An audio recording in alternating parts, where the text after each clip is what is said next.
super excited. Congratulations. The movie is fantastic and amazing.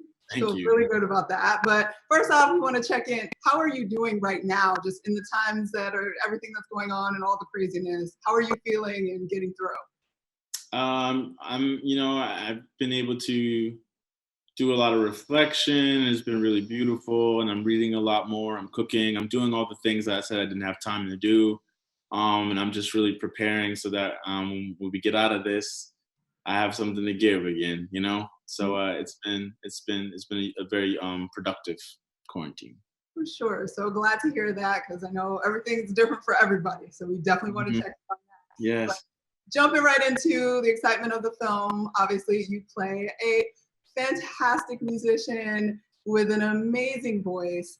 And obviously you've been acting for a little bit now and you got some things under your belt. How did you approach this role a little bit differently with the musical performance being such a strong element of your character? Yeah, I mean, I was like, I'm really gonna do this, huh? All right, well, we're doing this to the team. I was like, I guess we're doing this. But I took the time I wanted to use pieces of myself in terms of what were my influences that I understood because I didn't think there was enough time. I got the role at the very last second. And I came into it and I was like, so how can I bring myself into this? And what artists do I know that I love that I think this guy could be that also shares some of those sensibilities as I did with growing up in the church and jazz as an influence in their life because my parents were musicians, so I played jazz piano and trumpet. And I thought Anderson .Paak, I thought Daniel Caesar, I thought Leon Bridges, I thought Gary Clark Jr. And I started to break down, reading interviews, what were their influences based on what I read, and they had the same ones. And I said, all right, well, let's listen to the music, and so it'd be hints of other things that maybe they were exposed to that I wasn't. And so then I put that all in a playlist and I would just lock in. I would lock in every day and listen to it so that I can grow with them and evolve with them as artists in 2 weeks. So while I was recording the music as best I could, but it was definitely trying to make a cohesive man to be the rom-com man as the ideal Black artist of his generation, Amazing. So speaking of those influences, obviously in the film, Sam Cooke is a very prominent artist that has influenced your character as an artist. Yes. What did you think about attacking? Because Sam Cooke is sort of, he's known as the father of soul, and that voice is very specific and has so much heart. What were your thoughts kind of going into tackling that, specifically doing the covers of his music and sort of going into that? It was going back to, for me, the storytelling. I actually did a job right before this one, well, a year before, where I played an artist that was based on Sam Cooke in the 60s. His name was Teddy Green, in this show called Godfather of Harlem. And so I had done some research on Sam and, his charisma. And I think at that time, once again, as any other artist it was about the storytelling. And so I was like, what story does David want to tell with this song? If he's singing You Send Me, what is, what is his narrative? And so I created my version of it that, I keep to myself. It's my little secret as to who I was singing to in that moment. And trying to find an arrangement that felt modern, that felt relatable, and that still felt true to Sam's passion. And that's what I thought was most important in that. Really beautiful. Well, you also, as your character, had a depth of musical just knowledge. You had a great banter back and forth with your co-star, Dakota. And so did you have that, do you have that knowledge sort of already as a musician, or is that a lot more research that was required for you? It was a lot more research in terms of those. Some of the things I did know, a lot of them I didn't know.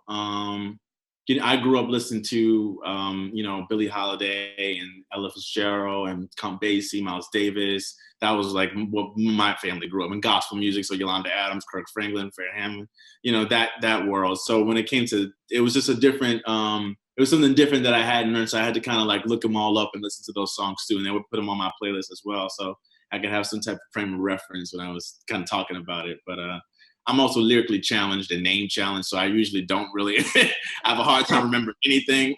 but yeah.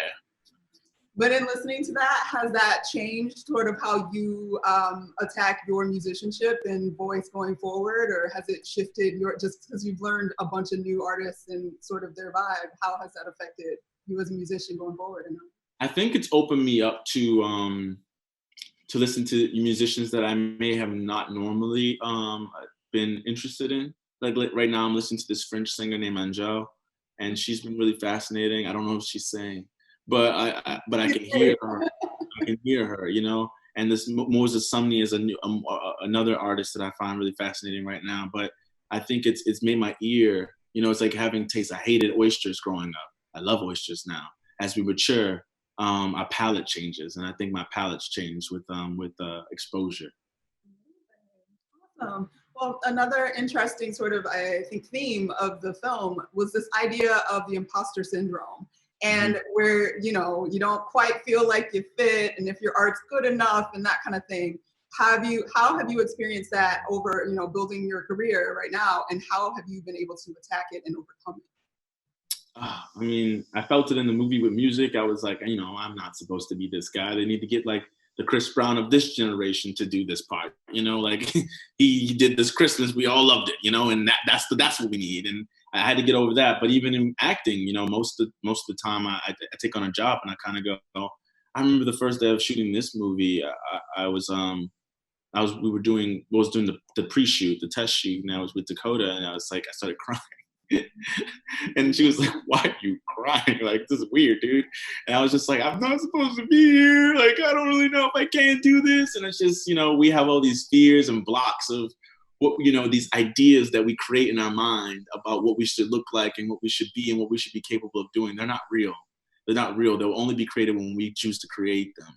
I did the work. I showed up. I got the job. I needed to trust that process. So, you know, I do deal with the imposter syndrome on a daily basis. Every job I take, every interview I do, I'm just kind of like, oh man. But I think that's part of being human, and also recognizing that and trying to grow from it and just jumping off and seeing what happens. For sure. Well, speaking of your co-stars like Dakota, you also had Tracee Ellis Ross and Ice Cube, who are definitely vets in the industry.